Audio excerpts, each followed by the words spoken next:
Fala, gente, tudo bem com vocês? Me digam uma coisa: vocês que já tocam algum instrumento, já pararam para pensar quais são os principais elementos da partitura? Tem muita gente que toca diversos instrumentos, que é sensacional, mas aprendeu tudo de ouvido, como se diz por aí, aprendeu tudo de maneira autodidata, nunca fez aula, ou fez aula que não usava a teoria musical, era tudo ou por imitação ou exclusivamente pela audição. Tu, que toca já parou para te perguntar quais são os principais elementos de uma partitura? Sim ou não? Vou liberar aqui os comentários.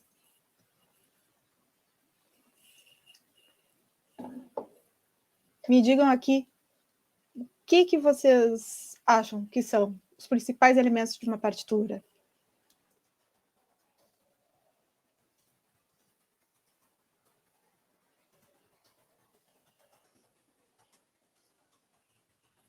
É tudo assim, eu comigo mesma. Eu sou a minha equipe. Então, aguarda um pouquinho que eu só vou deixar ali o primeiro comentário. Eu quero saber de cada um de vocês.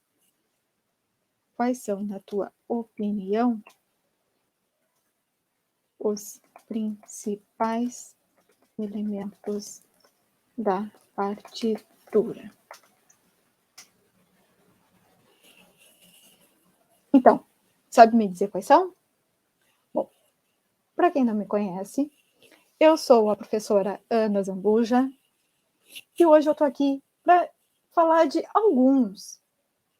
apenas alguns, dos principais elementos da partitura.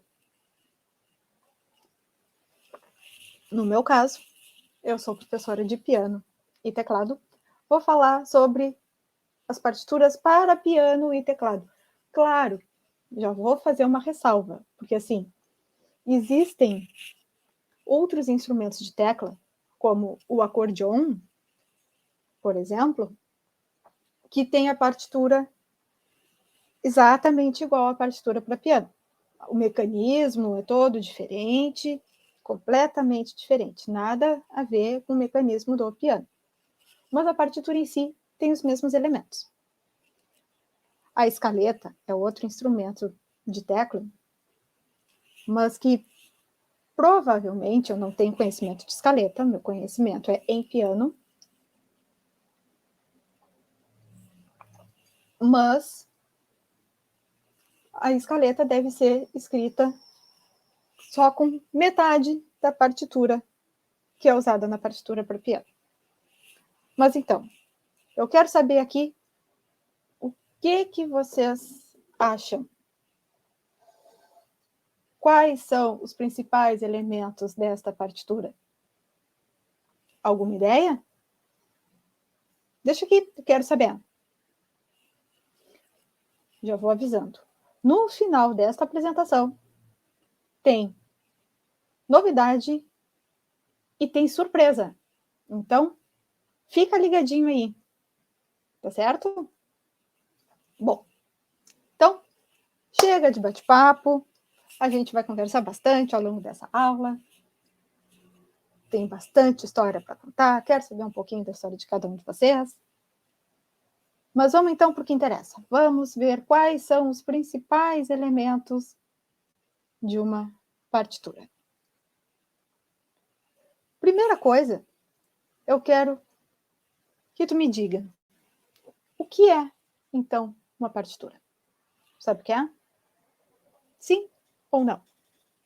Vou dar um tempinho para tu responder aqui.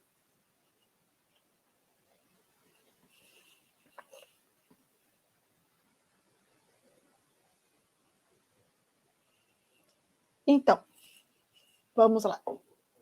A partitura, não só para piano, como para qualquer outro instrumento, ela nada mais é que um registro das ideias musicais. A partitura existe já há muitos e muitos e muitos anos,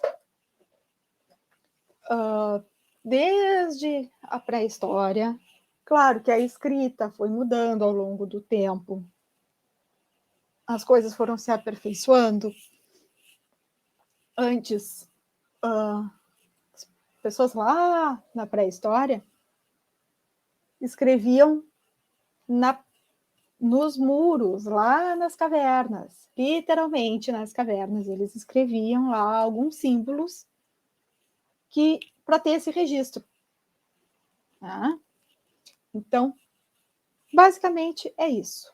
Partitura é pura e simplesmente o registro das ideias musicais. Bem, vamos lá então. Sobre o que a gente vai ver hoje? Nós vamos ver 5 elementos.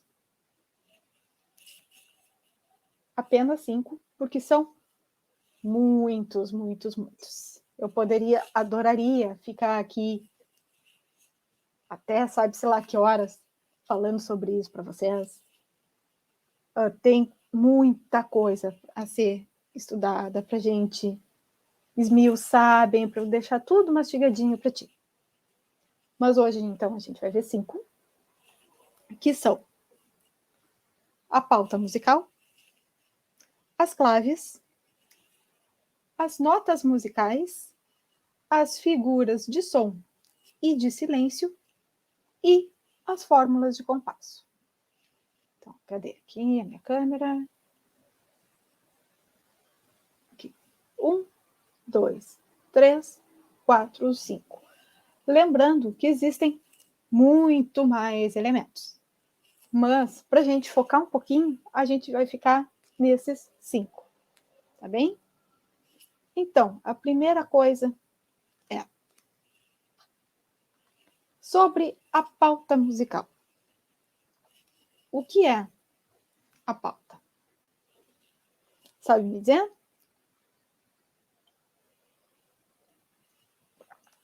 Eu sempre me lembro de um episódio, assim, muito engraçado e fofo, porque, bom, muita gente acha que não, que está aqui talvez não saiba, eu, além de ser professora de piano e teclado, que eu sou professora particular de piano, eu sou professora há 18 anos, de teclado há 15. Comecei a dar aula de teclado depois. Mas eu também sou professora da rede municipal aqui da minha cidade, aqui de Pelotas. Dou aula em 2 escolas. E num trabalho feito agora, durante a pandemia, eu queria ter uma ideia do que os alunos sabiam sobre música, especificamente diversos dos assuntos que a gente vai tratar aqui, eu tratei com eles já, crianças pequenas, pré-adolescentes. E aí, um dos trabalhos, a pergunta era o que eles achavam que era a pauta musical. Eu ainda perguntei assim, o que é a pauta musical? E várias respostas foram: pauta musical é o roteiro, até aí tudo certo, é o roteiro que os jornalistas seguem para fazer uma matéria. Não deixa de ter um pouco de razão a questão do roteiro, né? Registro, roteiro, até aí tudo certo. Mas as crianças normalmente, que não têm vivência musical, acabam confundindo, não só as crianças, de uma maneira geral, as pessoas confundem um pouco a pauta musical com a pauta jornalística, ou com a pauta simplesmente folhas de caderno. Existe um pouco essa confusão, mas eu achei engraçadinha essa história que eu resolvi contar aqui para vocês. Então, vamos ser mais objetivos. A pauta nada mais é do que o conjunto de 5 linhas e 4 espaços. Mas o que se faz, então, dentro da pauta? Para que existe essa pauta? Ela é o lugar onde a gente escreve todos os outros símbolos musicais. Num caderno, por exemplo, um caderno normal, a gente escreve normalmente, né? Aquele caderno, ele tem linhas e tem espaços, mas são linhas que são, como é que eu vou dizer? Essas linhas, elas são, as linhas e os espaços são todas proporcionais, o tempo inteiro. A gente escreve no espaço que fica entre duas linhas. Bom,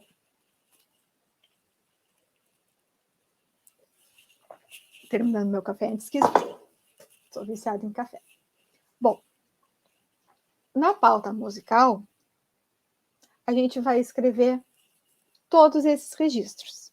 Agora a gente vai ver vários detalhes, alguns desses símbolos que a gente usa, como se faz. Vou deixar tudo bem explicadinho para ti, certo? Bom, então, deixa eu colocar aqui o slide. Vamos, então, para o primeiro símbolo, depois da pauta. Nós temos as claves. As claves são o símbolo que vai nortear a escrita das notas musicais que a gente vai ver logo em seguida. Na verdade, existem 3 claves. Só que, para piano, são 2 que nós usamos. Ainda, bom, agora já vou explicar para vocês cada uma das claves usadas nas partituras para piano, que são a clave de Sol e a clave de Fá. A outra, que nas partituras para piano a gente não usa, é a clave de Dó.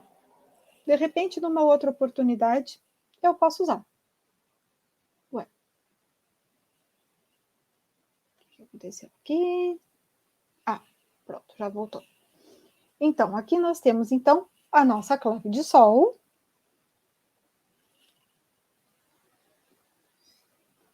Que é a nossa clave de Sol, que começa a ser desenhada. Uma coisa importante sobre a pauta. Vamos voltar lá na pauta.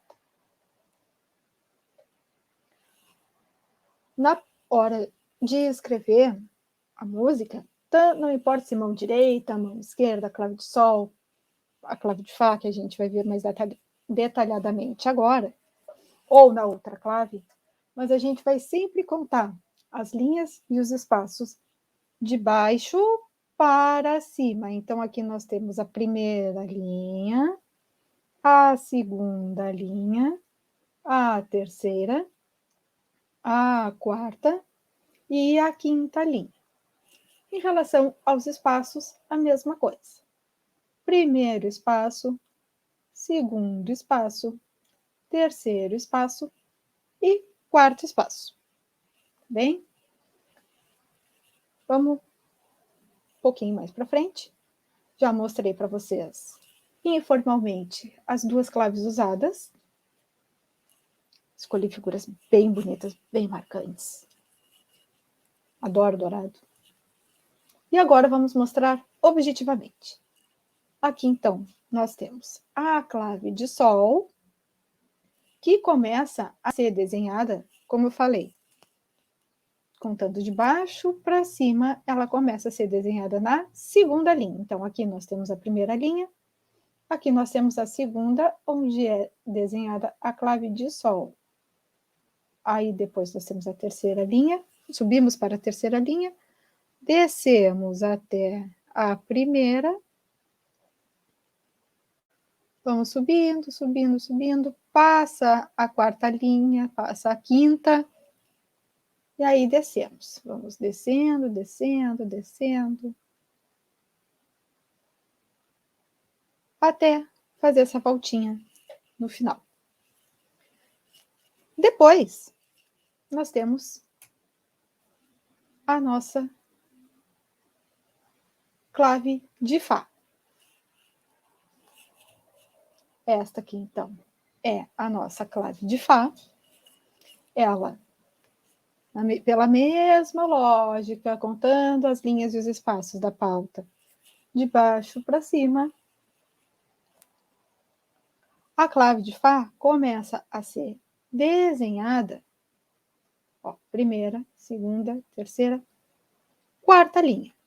Clave de Fá começa a ser desenhada na quarta linha. Ela é basicamente, claro, um pouco estilizada para diferenciar um pouco, mas ela é mais ou menos como um ponto de interrogação. Começa a ser desenhada na quarta linha, sobe até a quinta, desce, desce, desce, desce, desce, até a segunda linha. Ela termina o seu desenho na segunda linha. Ela não ocupa a pauta toda. Quando eu explico isso para os meus alunos, tanto os meus alunos particulares quanto os meus alunos da escola, ou quando alguém tem alguma dúvida. O que diferencia a clave de Fá de um ponto de interrogação? O ponto de interrogação tem um pontinho abaixo, né? Já a clave de Fá tem 2 pontos. Um no terceiro espaço e outro no quarto espaço. Deixa eu te mostrar, então, como fica a partitura para piano. Como ela vai começar. Então, aqui nós temos o sistema de uma partitura para piano.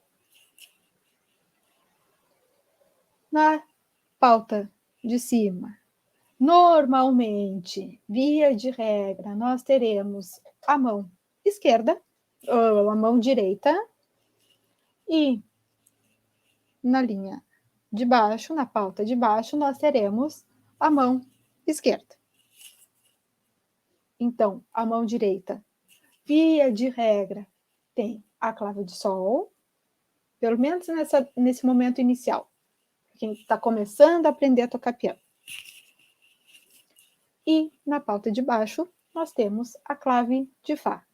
A partir daí,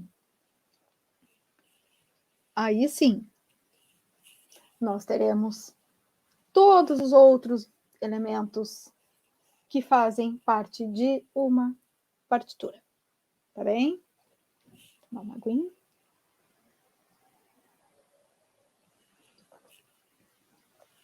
Que eu falo que é uma barbaridade.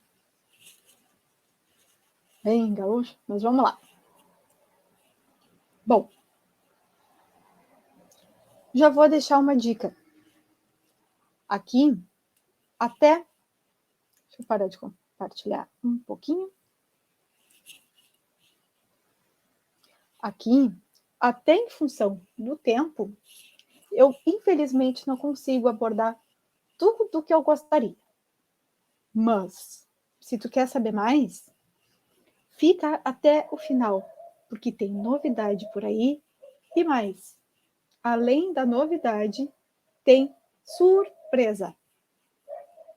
Tá bom? Vamos então para o próximo assunto? Vamos compartilhar de novo. Compartilhar a tela. Janela.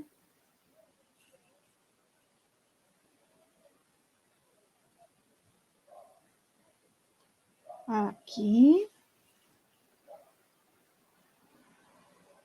Antes deixa aqui. Então, vamos então para o nosso terceiro assunto.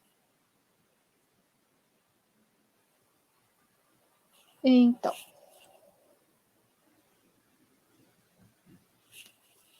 agora então a gente vai ver as notas musicais. O que são as notas? A gente acabou de ver então. A gente viu então a pauta, que é o conjunto de 5 linhas e 4 espaços, onde a gente escreve todos os símbolos que vão representar a música. A partir daí, então, que surge o registro de uma partitura. A gente já viu as claves, que no piano, no teclado, que aqui nesse momento é o que interessa, mas a gente usa também essas 2 claves em outros instrumentos.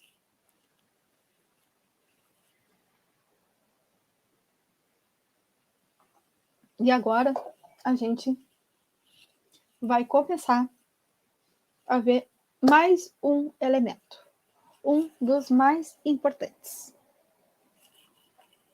que são as notas.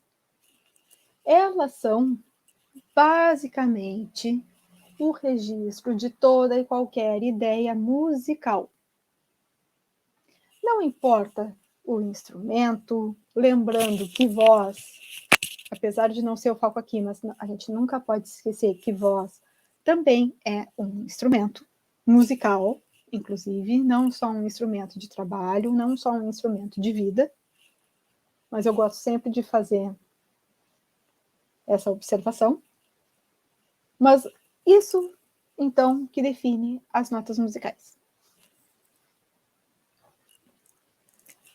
Vamos, então, ver as notas musicais nas claves de Sol e na clave de Fá, separadamente, e depois no seu conjunto, com as duas claves.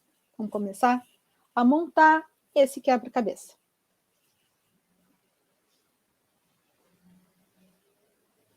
Aqui, então, nós temos na clave de Sol, esse símbolo aqui a gente vai ver em breve, mas no momento não é o mais importante. Nós sabemos que existem 7 notas.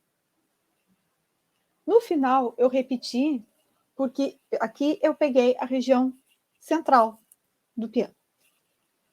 Tem notas que são mais graves, notas que são mais agudas. Mas para terminar esta sequência, eu resolvi repetir a primeira nota. Aqui a gente está trabalhando de Dó a Dó. Então, nós temos o Dó, o Ré, Mi, Fá, o Sol, o Lá, o Si e o Dó. Bom, na clave de Sol, então, vamos pegar a oitava central. O Dó, ele é escrito fora, lembrando sempre, tendo como referência a clave de Sol, o Dó fica escrito fora da pauta, um pouquinho abaixo, e ele é cortado por uma linhazinha, né? Um tracinho, um pequeno traço. Isso também é um elemento bastante importante, mas que pode ser abordado numa próxima aula. Que são as linhas suplementares. Só para ter uma ideia. Depois, então, a gente tem o Ré, que ainda é escrito fora da pauta, mas ele fica bem grudadinho logo abaixo da primeira linha. O Mi, sim, já fica dentro da pauta. Ele é escrito em cima da primeira linha. Tá? Depois, então, nós temos o Fá, que fica logo acima da primeira linha, fica dentro do primeiro espaço, ou seja, entre a primeira e a segunda linhas. O Sol, nossa nota de referência. Por que nota de referência, Ana? Me explica um pouco melhor isso. O Sol fica escrito na segunda linha. Depois eu vou voltar a falar sobre isso. O Lá fica no segundo espaço, ou seja, entre a segunda e a terceira linhas. O Si é escrito na terceira linha. E o Dó, repetindo a primeira nota, mas em outro local, fica escrito no terceiro espaço, ou seja, entre a terceira e a quarta linhas, tá? Eu falei que o Sol é a nossa nota de referência, né? Então, por que o Sol é a nossa nota de referência? Lembra quando eu falei que a clave de Sol ela é escrita inicialmente a partir da segunda linha? Então, Qual é a nota que é escrita exatamente nesse lugar? O Sol. Então, por isso que o Sol é a nossa nota de referência dentro da clave de Sol. Tá bem? Vamos, então, para mais uma. Seguimos nas notas musicais, mas agora em outra clave. Estamos agora, então, na clave de Fá. Ó, aqui está a nossa clave de Fá. Esse símbolo aqui é o mesmo que apareceu no slide anterior, mas que a gente vai deixar esse assunto por enquanto em stand-by para ver daqui a pouco. E aqui, então, estamos com as... Parece que é a mesma coisa, né? O nome das notas são, sim, exatamente os mesmos. Mas eles estão localizados em outro setor do piano. Num setor um pouco mais grave. Um pouco mais à esquerda. Porque em tudo que é, principalmente nos instrumentos de tecla, a gente usa o tempo inteiro direita, esquerda, esquerda, direita. Tudo se complementa. Então, nós temos aqui, então, dentro da clave de Fá, nós temos o Dó, que é escrito dentro da pauta, no segundo espaço. Lembrando que agora a gente está na clave de Fá. Aí nós temos depois o Ré, que é escrito na terceira linha. O Mi, que é escrito no terceiro espaço, ou seja, entre a terceira e a quarta linhas. O Fá, opa! Nós estamos na clave de Fá. Temos aqui o Fá. Já já eu volto. Então, como eu estava dizendo, o Fá é escrito na quarta linha. Depois nós temos o Sol. Oh, o Sol. Hoje estava um sol bem bonito aqui. Eu gosto muito de brincar com os meus alunos quando estou ensinando as notas, inclusive em relação, não só nessa parte de teoria musical, mas quando aparece a nota Sol nas músicas que eles estão trabalhando, principalmente em dia bonito. Assim, que nota é essa? Essa daqui, eu não sei, professora. O que tem bem bonito lá fora, iluminando a vida da gente? O sol. E que nota é essa? É o sol, né? Sim, é o sol. Eles se dão conta disso. É importante, apesar de não ter a ver, mas é importante fazer essas ligações porque facilita bastante. Não só com crianças, às vezes até com adulto. Então, o sol é escrito no quarto espaço. Depois nós temos o Lá, que é escrito dentro da clave de Fá. O Lá é escrito na quinta linha. Logo acima nós temos o Si, que é escrito fora da pauta, mas bem grudadinho na quinta linha. Logo acima, mas ainda bem grudadinho. E, encerrando, nós temos o Dó, aquele mesmo Dó que nós começamos na clave de Sol, lembra? Então, aqui está ele novamente, mas escrito agora na clave de Fá. A escrita dele é bem parecida. Ele é fora da pauta, cortado por uma linha suplementar, por um pequeno tracinho, só que ele fica acima da pauta. Lá na clave de Sol, a gente viu que ele fica abaixo da pauta. Aqui, ó, mais fácil para tu visualizar. Então, aqui nós temos o Dó, esse Dó que eu recém falei, tá aqui, ó. Tá aqui ele. E aqui, de novo. Então, nas duas mãos agora. Mão direita na linha de cima, mão esquerda na linha de baixo. Ou clave de sol em cima, clave de fá embaixo. Nós temos então o dó, o ré, o mi, o fá, sol, lá, si e dó. Ah, importante. Me esqueci de falar. Por que o fá é nota de referência lá na clave de fá? Eu tinha falado que a clave de fá ela começa a ser desenhada na quarta linha. Em que linha que fica o fá? Lá na clave de fá. Não é na quarta linha também? Então, está explicado. Aí está o motivo. É o mesmo motivo do sol ser nota de referência lá na clave de sol.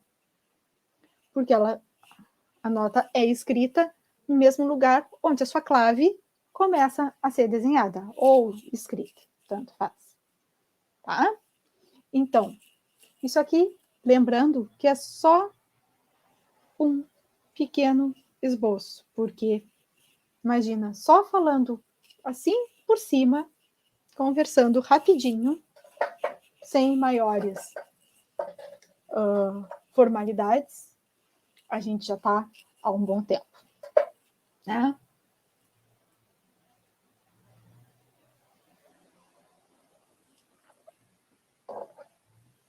Então, me diz aqui, tu já sabia disso? Tu já conhecia as notas musicais? Conta aqui para mim.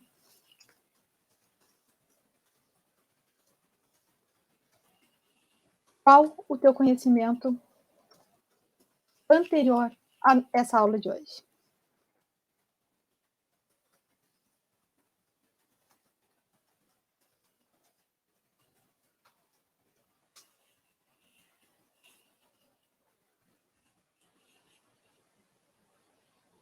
Tá bem? Bom, vamos para mais um assunto, então?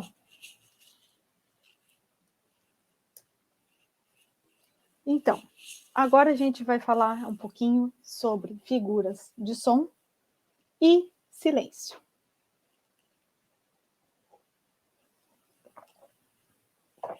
Me conta aqui, sabe o que é figura de som, figura de silêncio?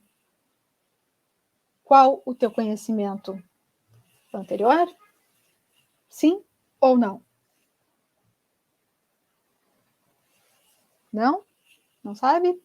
Bom, vamos lá então, que eu vou te contar algumas coisas bem importantes.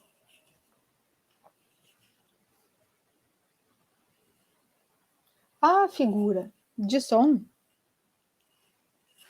as figuras, tanto as figuras de som quanto as figuras de silêncio, elas nada mais são do que a duração do som de cada som, de cada registro musical. Tá? Então, claro que numa música tem momentos que tudo acontece junto e tem momentos que uma coisa acontece e outra fica mais retida. E depois troca. E aí as duas acontecem de novo e as duas param. Tem tudo isso. Então, quando não tem som, é o silêncio, né? Então, é a partir daí que vem, então, as figuras de silêncio, que também tem uma duração. E a gente vai aprender isso junto agora.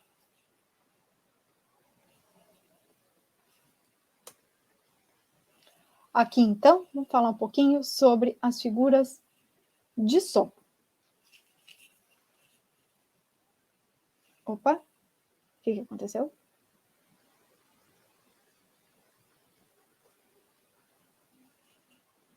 Ah, voltou. Coisas que só acontecem aqui nas redes sociais, né? Mas faz parte. Vamos lá.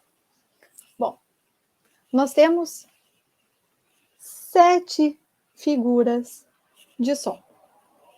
assim como de silêncio, que eu vou falar daqui a pouquinho. Bom, vou contar aqui para vocês o nomezinho de cada uma dessas figuras de som. Tem professores que, quando apresentam as figuras de som e as figuras de silêncio, gostam de já determinar, de explicar, já dizendo quanto tempo vale cada uma delas. Eu, durante muito tempo, fiz isso. Só que isso causa uma certa confusão. Os meus alunos, pelo menos, ficavam um pouco confusos em relação a isso. Então, eu acho que assim, se funciona para outros professores, ótimo, não condeno, já fiz. Mas depois que eu mudei a ótica, meus alunos começaram a entender um pouco melhor. Então, vamos lá. As nossas figuras de som. Essa primeira aqui é a semibreve.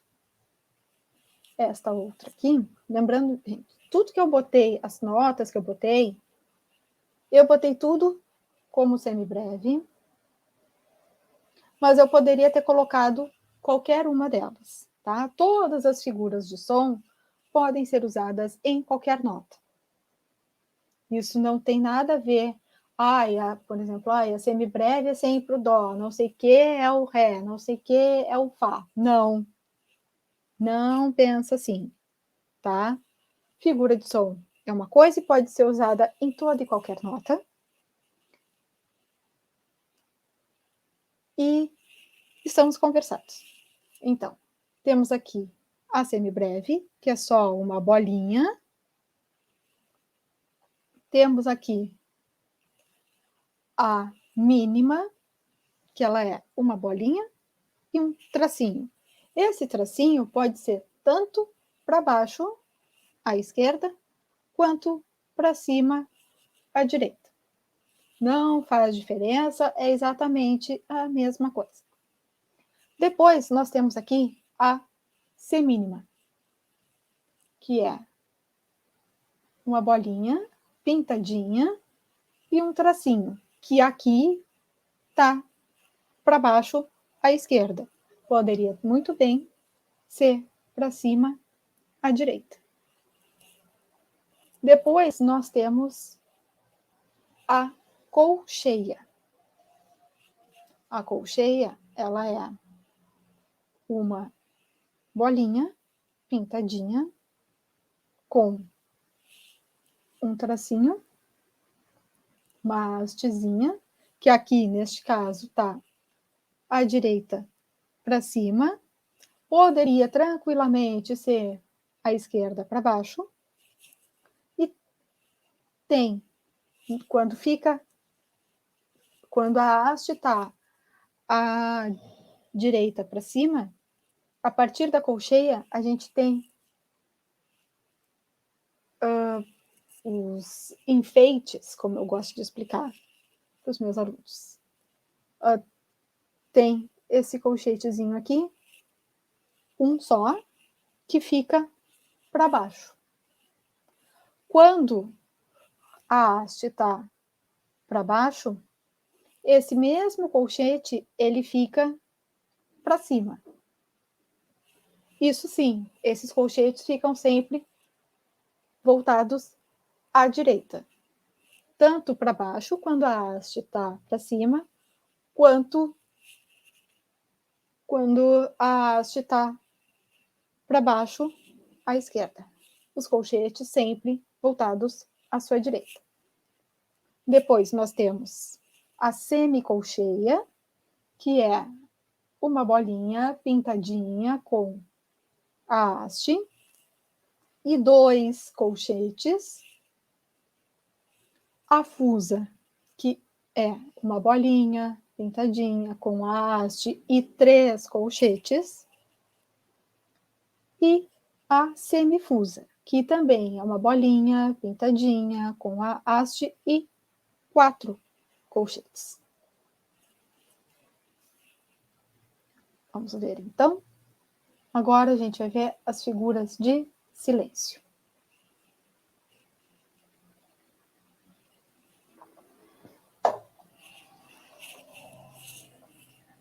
Aqui nós também temos 7 figuras, assim como as figuras de som.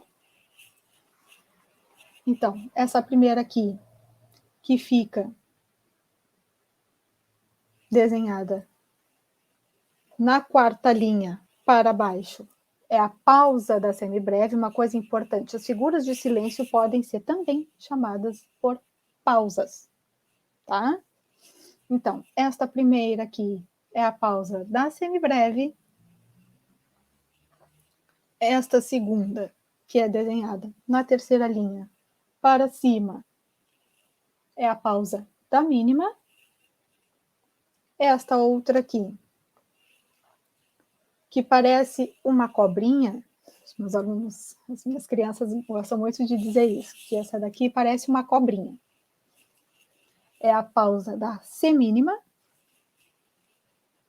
Aqui nós temos, então, 4 pausas que, a princípio, são muito parecidas, assim como as figuras de som, as 4 últimas que nós vimos, também são super semelhantes.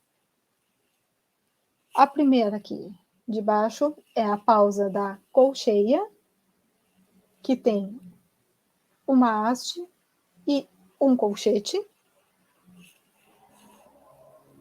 Lembra que o colchete da nota, da figura de som, era sempre voltado para a direita? O colchete da pausa é diferente. Ele fica sempre voltado para a esquerda. Tá? Então, com um colchete é a pausa da colcheia. Aqui, então, nós temos a pausa da semicolcheia, com 2 colchetes, lembrando. Aqui, a terceira é a pausa da fusa, com 3 colchetes. E aqui, a pausa da semifusa, com 4 colchetes. Vou mostrar aqui rapidinho para ti uma correspondência entre essas figuras de som e de silêncio, que eu até comentei levemente em função do nome, e já vou explicar uma coisinha assim, uma breve introdução em relação ao valor de cada valor, assim, não é valor de tempo, mas que começa a facilitar um pouquinho a vida, tá? De quem vai trabalhar bastante, por exemplo, essa parte aqui, para quem trabalha exclusivamente com percussão, nem precisa ser com piano, mas quem trabalha com percussão de ouvido, já vai conseguir entender isso aqui, tá? Então, aqui nós temos a semibreve e a sua pausa. São as figuras que valem mais.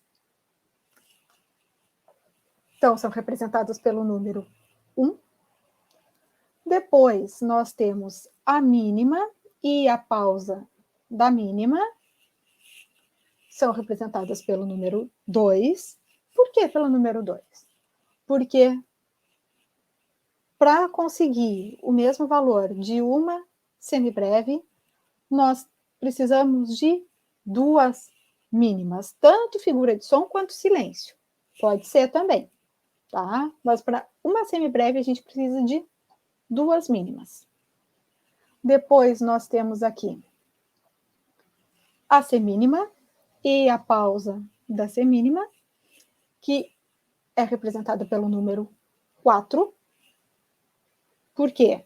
Para conseguir uma semibreve, nós precisamos de 2 mínimas ou 4 semínimas. A colcheia e a pausa da colcheia, que são representadas pelo número 8, pelo mesmo motivo. Uma semibreve, ou 2 mínimas, ou 4 semínimas, ou 8 colcheias. Depois nós temos a semicolcheia, e a pausa da semicolcheia, representados pelo número 16, que, então, repetindo, uma semibreve, duas mínimas, 4 semínimas, 8 colcheias, 16 semicolcheias. A fusa representa aqui a figura de som e logo em seguida a figura de silêncio. Então, representadas pelo número 32. 32, a gente começou com 1. Sim, exatamente. Exatamente. Começamos com o 1. Por quê? Uma semibreve, duas mínimas, 4 semínimas, 8 colcheias, 16 semicolcheias, 32 fusas. E a semifusa e sua pausa, pausa da semifusa, representadas pelo número 64. Então, uma semibreve, duas mínimas, 4 semínimas, 8 colcheias, 16 semicolcheias, 10, 20, 32 fusas e 10, 20, 30, 40, 50, 64 semifusas.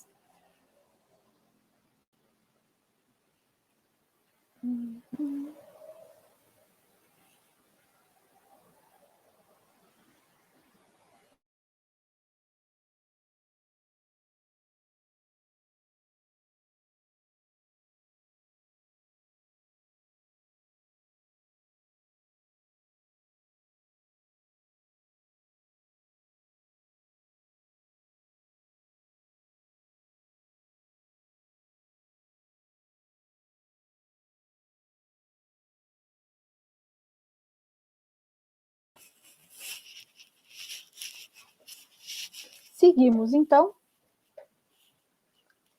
agora com o nosso último assunto de hoje. Já vou dizendo uma coisa para ti. Quer saber um pouco mais sobre isso? Quer te aprofundar? Então, segura só mais um pouquinho essa curiosidade, porque tem novidade por aí. Eu já falei lá no início e reforço, porque vale muito a pena. Vale demais. Aguarda um pouquinho essa curiosidade, porque tu não vai te arrepender. Pode ter certeza. Então, agora a gente vai ver sobre as fórmulas de compasso. Olha que imagem bonita. Uma imagem tridimensional, com a nossa clave de sol, um símbolo que hoje eu não falei, mas que fica para uma próxima oportunidade. O símbolo que agora eu vou explicar. Um outro símbolo que também vai ficar para uma próxima oportunidade. E aparece aqui, isso aqui é ilustrativo, mas de qualquer maneira, são duas figuras de som que a gente acabou de ver. Então, vou te explicar rapidinho o que é a fórmula de compasso. A fórmula de compasso nada mais é que o registro do tempo da música, como vai funcionar, qual vai ser a duração específica de cada um dos elementos a serem usados. Vamos conhecer um pouquinho, então, cada um dos tipos de fórmula de compasso? Vem comigo, então. Existem 3 tipos de fórmula de compasso. Existem compasso simples, compasso composto e o compasso irregular ou alternado. Uma coisa que eu me esqueci de dizer é o que é exatamente o tal do compasso. Como é que me passou isso? Eu falar de fórmula de compasso sem falar em compasso. Faz parte, às vezes acontece. Muita coisa na cabeça querendo organizar a melhor aula para ti e passar uma coisa fundamental. Mas não tem problema. Antes de explicar, então, cada um desses compassos, dessas fórmulas de compasso, vamos falar, então, sobre o compasso em si. Ele nada mais é do que um trecho musical. Existem trechos grandes, que a gente chama de frase, e existem trechos pequenos, bem pequenos, que são separados por barras. Cada 2 barras, tudo que tiver entre essas 2 barras é um compasso. Bem? Então, agora sim, vamos entender um pouquinho sobre os tipos de fórmulas de compasso. Nós temos, então, repetindo, o compasso simples, o compasso composto e o compasso irregular ou alternado.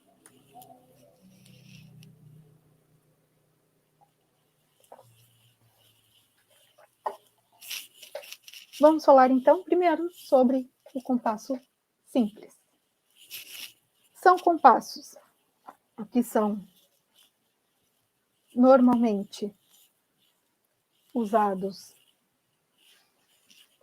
nas músicas mais para iniciante, não que não tenha outros exemplos, mas o que eu trouxe para ti são os exemplos mais usados.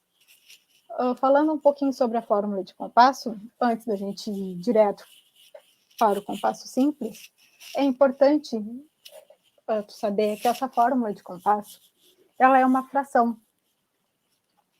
onde o denominador, o número que fica embaixo, vai determinar qual figura vale um tempo dentro daquele compasso e quantas dessas figuras, e o numerador, o número de cima, vai nos dizer quantas dessas figuras vão ter dentro deste compasso. Então, no caso do compasso simples, para esses exemplos que eu trouxe aqui, eu trouxe 2x4, 3x4 e 4x4. No caso, então, o 4 é o número que representa a semínima. Neste caso aqui, então, nesses 3 casos aqui, então, a semínima vai valer um tempo. Então, neste primeiro aqui,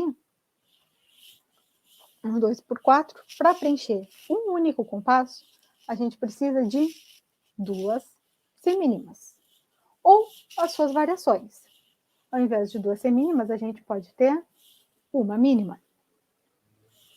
Ou, se a gente precisa de 2 semínimas, a gente pode ter 4 colcheias.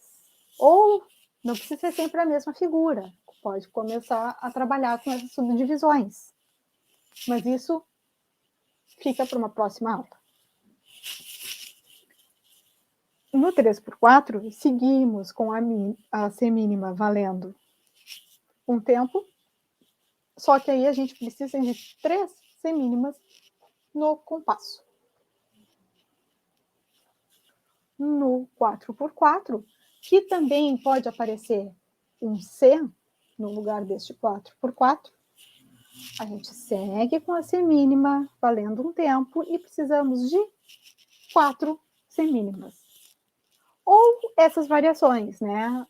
Por exemplo, 2 mínimas, ou uma semibreve, ou todo aquele catatal de coisa que eu falei na correspondência entre as figuras, cabe perfeitamente aqui no 4x4. Tudo bem? Bom, vamos lá então, seguindo para o segundo tipo de fórmula de compasso, que é o compasso composto. Trouxe aqui os 3 exemplos mais usados dentro do compasso composto. 6x8, 9x8 e 12x8. Lembra que eu disse, agora, recém comentei, no compasso simples, que o 4 vale um tempo. Então, aqui a gente vai ter o número 8. Então, ao invés do 4, a gente tem o 8.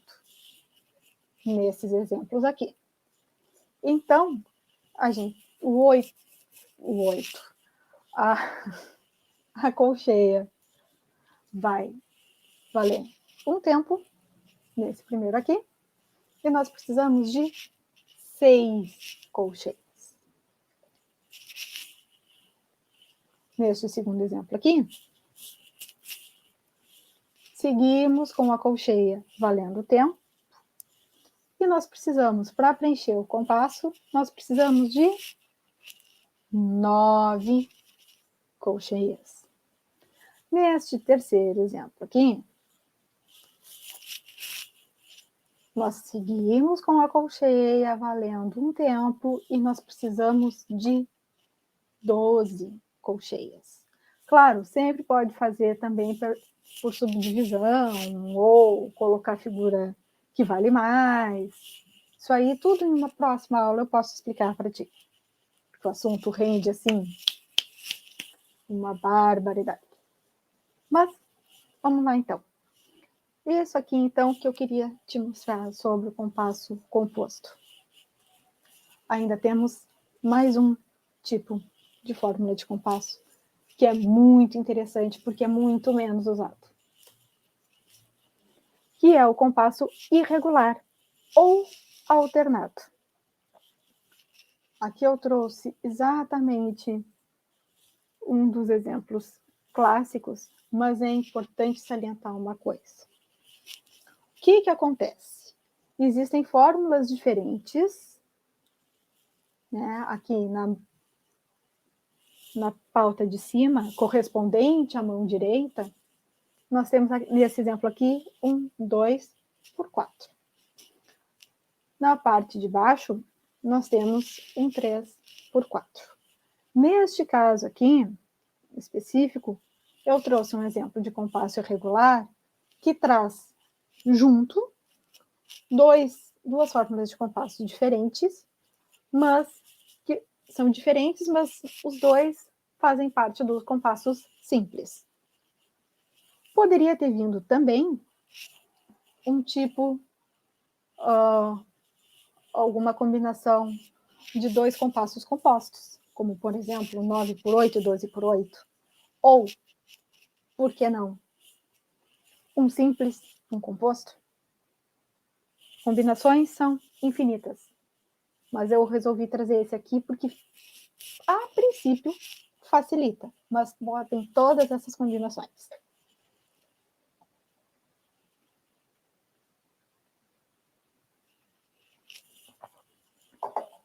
Lembra que eu tinha te dito que tinha muita coisa para segurar um pouquinho a tua curiosidade, para saber da novidade? Então, agora, finalmente, chegou a hora.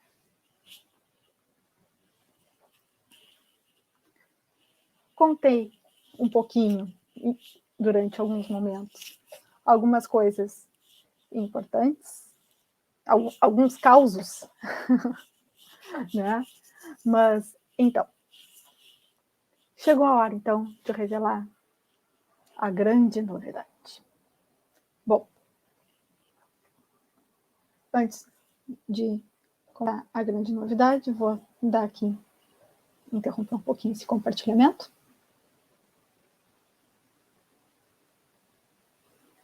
Saiu? Saiu. Bom, então, para quem chegou depois, eu sou professora particular de piano há 18 anos, de teclado há 15, e também sou professora da rede municipal há alguns anos, aqui na minha cidade. Mas, assim, eu sei, a minha trajetória é uma trajetória que já tem bastante tempo, né? Já tem uma certa história. Mas eu sempre, junto com as aulas particulares, eu sempre fazia alguma outra coisa paralela. Ou, lá no início, a faculdade. Depois, eu trabalhei na universidade. Resolvi fazer outro curso de graduação. Trabalhei em algumas instituições. Então, eu nunca tive as aulas particulares como é que eu vou dizer? Como principal fonte de renda. E nunca tive, assim, muito aluno. Eu sempre tinha 2, 3, 4, para não prejudicar bem a principal fonte de renda. Só que eu gosto muito de dar aula particular. Gosto muito de dar aula de piano, aula de teclado também. Então, o que aconteceu? Eu sempre trabalhei apenas com o formato presencial. E aí veio a pandemia. E agora? O que a gente faz? Como a coisa vai funcionar? Foi uma incógnita para todo mundo. Eu simplesmente, lá no início, durante todo o ano passado, na verdade, o que eu fiz? Eu não tive tempo, porque no mesmo dia eu tinha uma aluna no turno da manhã e outra no turno da tarde. No turno da manhã, eu ainda dei aula presencial. E aí eu pensei, não, mas eu não posso fazer isso. Posso botar essas pessoas em risco. O que eu fiz, então? Comecei a trabalhar com este aparelhinho aqui, telefone celular. Como que eu fiz isso? No meu caso, o que eu fiz? Eu simplesmente abandonei as aulas presenciais e comecei a trabalhar por chamada de vídeo no WhatsApp. Todo mundo tem WhatsApp, todo mundo usa. Comecei a trabalhar por chamada de vídeo. Quem não sabia, eu tenho umas alunas sênior, vamos dizer assim. Quem não sabia, eu ensinei rapidinho. E aí, tudo funcionou, deu tudo certo, e assim foi. Só que essa questão da pandemia, que é muito ruim, a gente já está vivendo isso há quase 1 ano e meio, quase 2 anos, na verdade, né? Mas então, o que aconteceu? Eu simplesmente, isso aconteceu que acabou, como tudo tem um lado bom, acabou abrindo fronteiras. Mesmo. Eu tive alunos de fora do Brasil, inclusive. Mas então, o que aconteceu? Começou a ter muita demanda. No ano passado, eu atingi 80% das minhas vagas. Esse ano, fiz uma pausa lá no início do ano, e depois, quando resolvi começar novamente o ano letivo, primeiro chamei os meus alunos concluintes do ano passado, vagas prioridade para eles, e aí depois segui oferecendo novas vagas. Só, graças a Deus, eu fiquei com a agenda lotada. Então, o que aconteceu? As minhas... Opa! Deixa eu voltar a compartilhar. Deixa eu só voltar uma casa aqui. Voltando uma casa. Estou contando esta novidade em primeira mão. Compartilhar. Estamos aqui. Aqui. Aqui. Feito. Deixa eu ver se entrou. Entrou. Então, como eu estava dizendo, minha agenda ficou lotada. Então, as aulas particulares estão com as vagas esgotadas. Só que me deixa muito, muito, muito feliz. Eu estou muito feliz, agradeço a todos os meus alunos particulares. Agradeço muito o carinho, o voto de confiança. Só que o pessoal segue procurando. Eu pensando, gente, em outros anos, quando eu não tinha mais vaga, o que eu fazia? Eu indicava colegas. Só que alguns destes colegas só trabalham com aula presencial ou pararam de dar aula nesse momento, nessa situação que a gente está vivendo. E eu fiquei preocupada, gente, como é que eu vou fazer? Eu não quero botar essas pessoas em risco. O que eu vou fazer agora? Como é que eu vou fazer? Como é que eu vou atender essa gente? Vou deixar eles na mão? Não.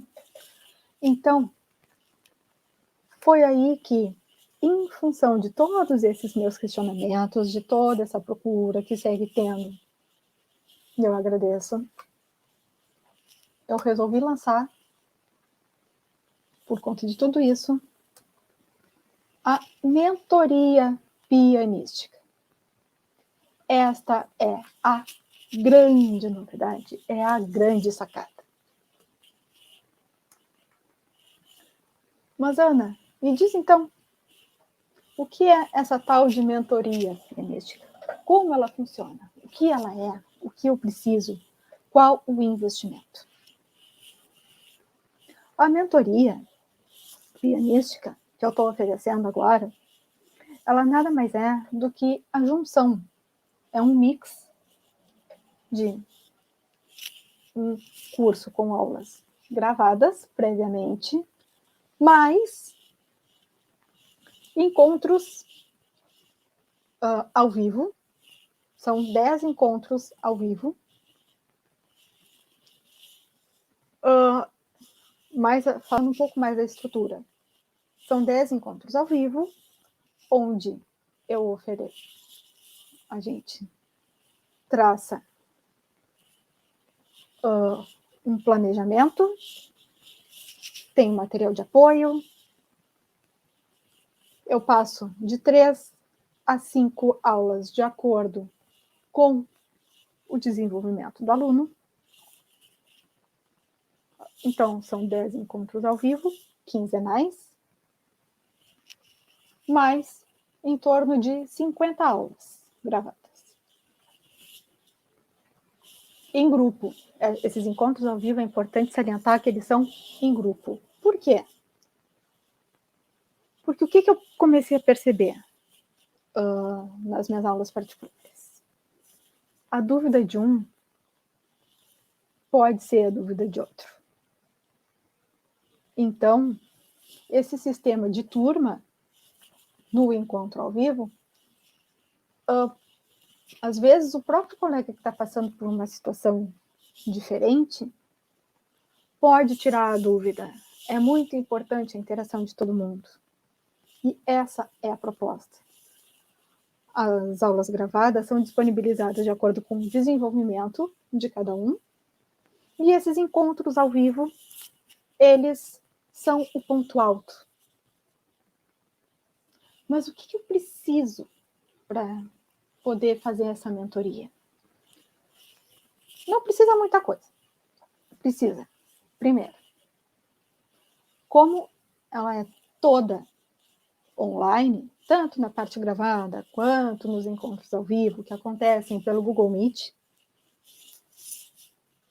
precisa ter um piano ou um teclado. Mas um teclado para fazer aula de piano? Sim, pode ser.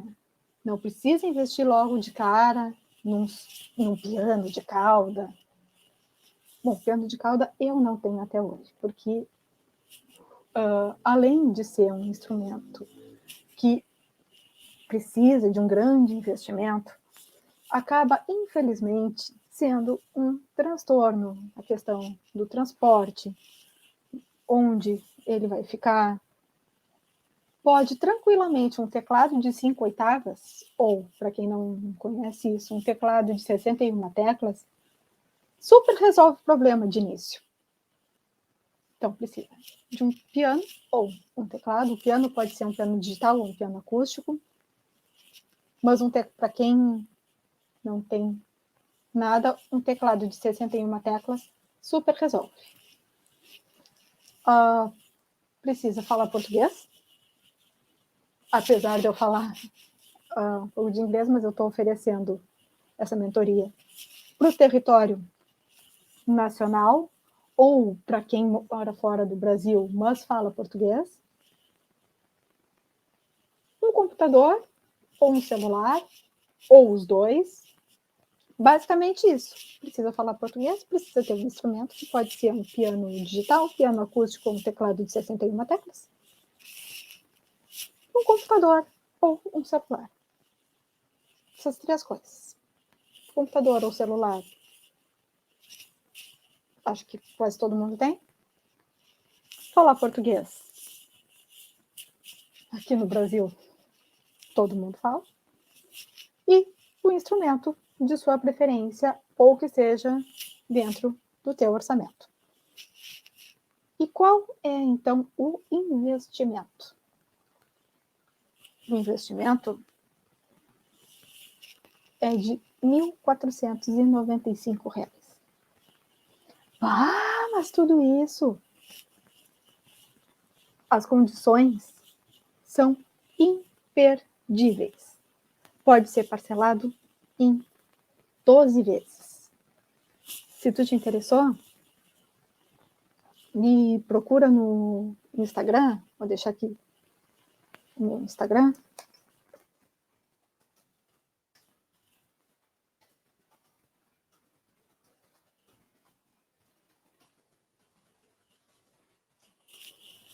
Ou o meu WhatsApp.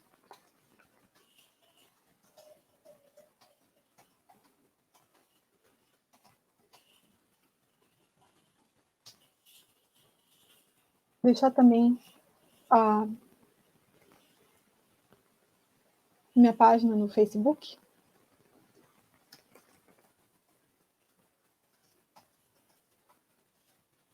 Opa, quase que eu esqueci de uma letra aqui. Zambuja Aulas de Música. Tá? Então, tem condições de pagamento excelentes, que tem diversas formas de pagamento. Então, bateu a curiosidade, quer saber um pouco mais? Me procura, me chama, que eu vou te atender. Se eu não te atender na hora, é porque eu estou um pouquinho ocupada, estou fazendo alguma coisa muito importante.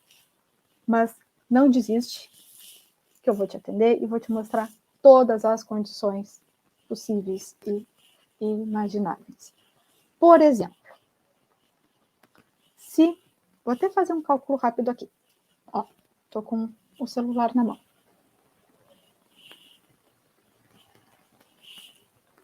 Esse curso não é um curso rápido, né? Como eu falei, são 10 encontros ao vivo, quinzenais. Então, 14,95. Se fosse dividir... Tá, então, são 10 encontros, 60, né? 60 aulas, 50 aulas gravadas, mais os 10 encontros ao vivo, divide por 60. Menos de R$25 por aula. Gente, só a minha aula individual é 60. Então, não perde. Olha, vale Imagina só, menos de R$ 25 por aula. Um lanche aqui na minha cidade é mais que isso. Então, esse é o investimento que tu faz para participar da mentoria pianística. Então, aproveita a oportunidade e entra para a primeira turma. Os 5 primeiros vão ganhar junto um e-book. Leitura musical para piano. E tem mais. Eu encerrando aqui, eu vou lançar um sorteio de 2 bolsas parciais de 50% de desconto. Então, não perde essa oportunidade. É uma oportunidade única.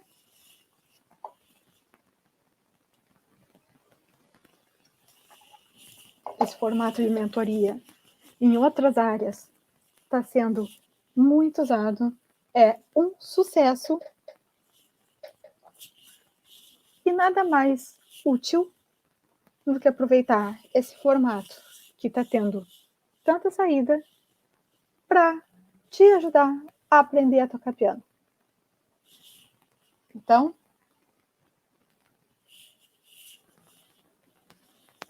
aguardo teu contato, te espero. Um beijo e até mais.